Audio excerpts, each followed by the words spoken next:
shine, this little light of mine. I'm gonna let it shine, this little light of mine. I'm gonna let it shine, let it shine, let it shine, let it shine.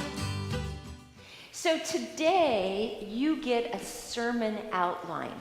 And that way, if anybody gets lost along the way, you just find one of the trailheads and you'll find your way back to the sermon.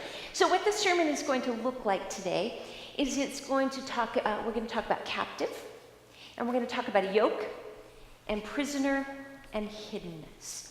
And we're going to start with this business of captive, because it's what St. Paul has to say to us today.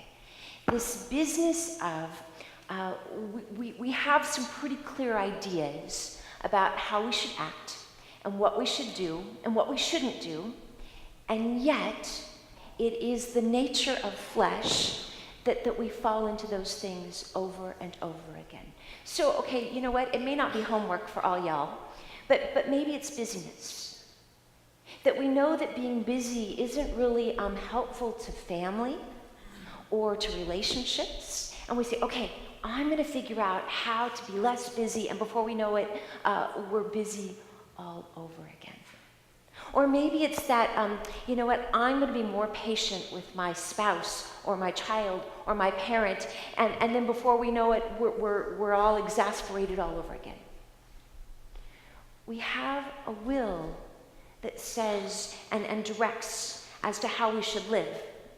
And then we have this flesh that seems to have a life of its own. And even when we have the very best of intentions, off we go on the yo-yo again. I told the kids, it's not an excuse, it's the truth. So with that truth, we're going to move to the yoke. Because today Jesus talks about a yoke that is easy and is light. So how can a yoke possibly be easy or light? And the answer is because even though it's a big bulky piece of equipment, when we're yoked with someone else, it is shared. The work is shared. So this business of sin isn't something that we can just try harder and try harder and try harder. We are always going to go back into our cycles, whatever they are, but we're not called to do this alone. We are called into relationship, certainly with God who offers us the yoke, that God will pull with us, and share this journey. Part of it also is what it means to be in community. That is another way that we share this yoke. Now, it's probably not going to come as a huge surprise to many of you, but I just read another Camino book. Can you imagine that? I think I read most everything I could get my hands on before I walked, and now I continue to walk them. And each Camino book has got a little bit different take on walking the Camino, but quite honestly, this one had a completely different take. 2 men cross the Camino together, and one of them is in a wheelchair. He has a disease not unlike ALS, and he lost his legs first and then arms, and this, he cannot feed himself.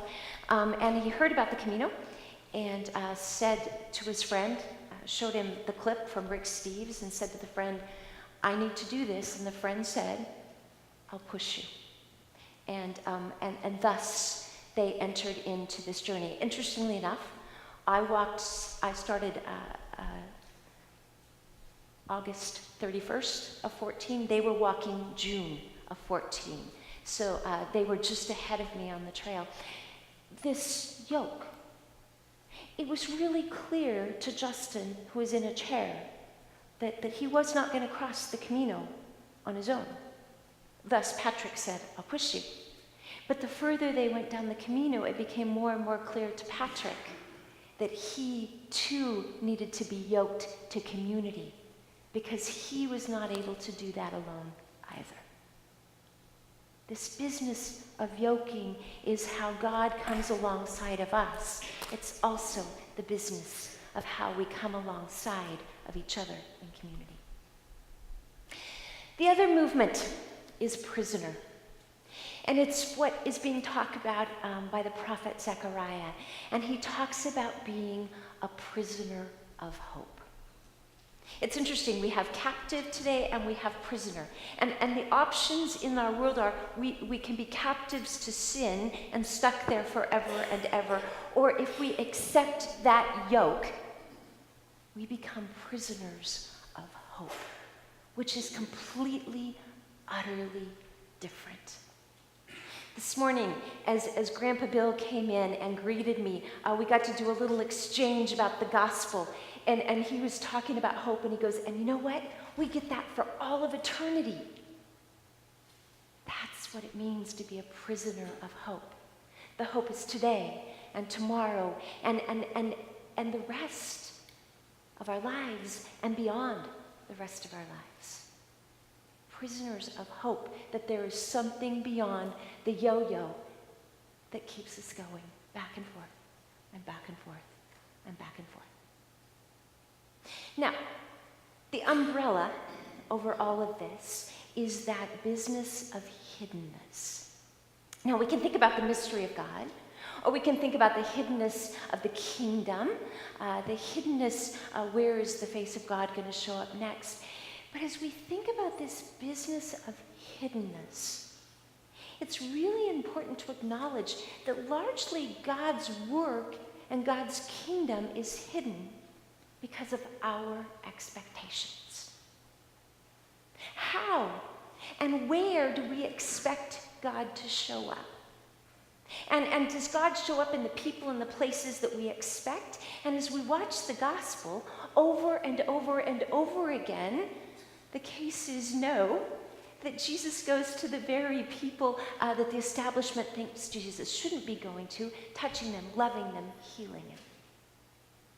The kingdom of God is hidden in that it shows up in those places that we don't expect and we're not watching, and it surprises us completely. From Romans, where does the hiddenness show up? The rescue of the wretched man. Wretched man that I am, who will rescue me from the body of death? The hiddenness of God showing up in the midst of death and in the midst of sin. For Zechariah, it's a king that comes riding in on a donkey. Kings don't enter towns on donkeys, number one, and kings don't come bringing peace and releasing captives and prisoners. They come to take prisoners.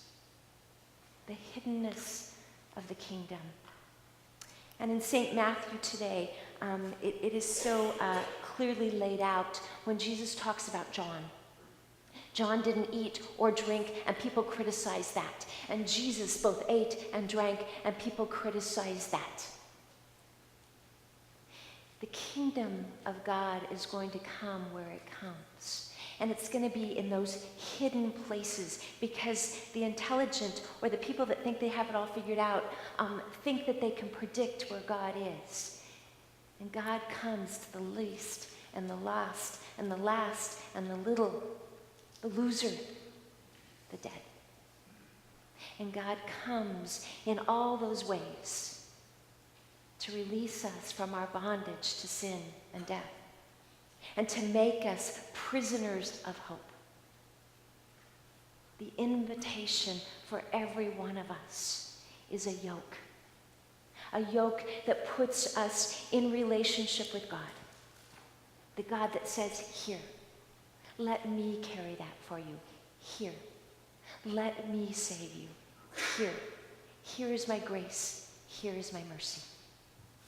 Prisoners of hope. That's who we are. Amen.